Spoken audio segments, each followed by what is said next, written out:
My name's Ebony and I am from Swinburne University of Technology, and last semester I studied moving images at Harding.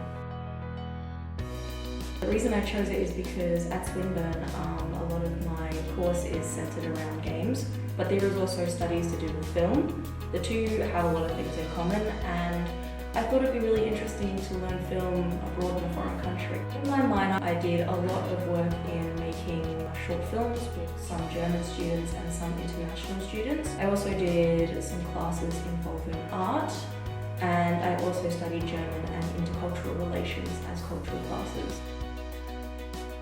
I recommend the minor I chose because it certainly helps to have experience from a different country, because it is a global industry and more than likely you're going to be working with people from all over the globe. You need to get used to doing things in a different way, talking to people who are different in so many ways.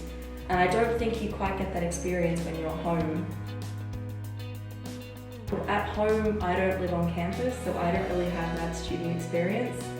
I live out in the country, about 1.5 hours away, so I don't get to see people on campus. I don't get to really mingle with different people, and here I got to do that. I was living with a bunch of people in the same apartment complex.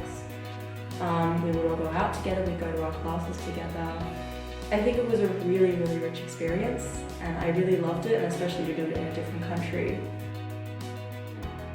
Due to the pandemic, a lot of things were changed here. A lot of my classes were online. I didn't so much have that real university experience of studying on campus, so it was a little tough, but I found that I did have support in my studies and my classmates. We managed to help each other, we managed to communicate online, but it still didn't feel the same as studying in a classroom with these teachers face to face.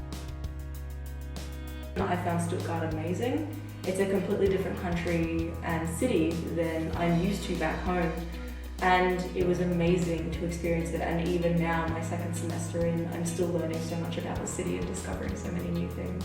Like, it's one of those cities that you go in and you can just walk over the entire city for an entire day and still find so many things. Like me, 8 months in, I'm still discovering so much. And Germany itself, for me, being from Australia, which is a completely different continent, completely different side of the world, is so amazing for me. It's really, really special. I think that it's an experience that everyone should have if they can, and I can't recommend this enough.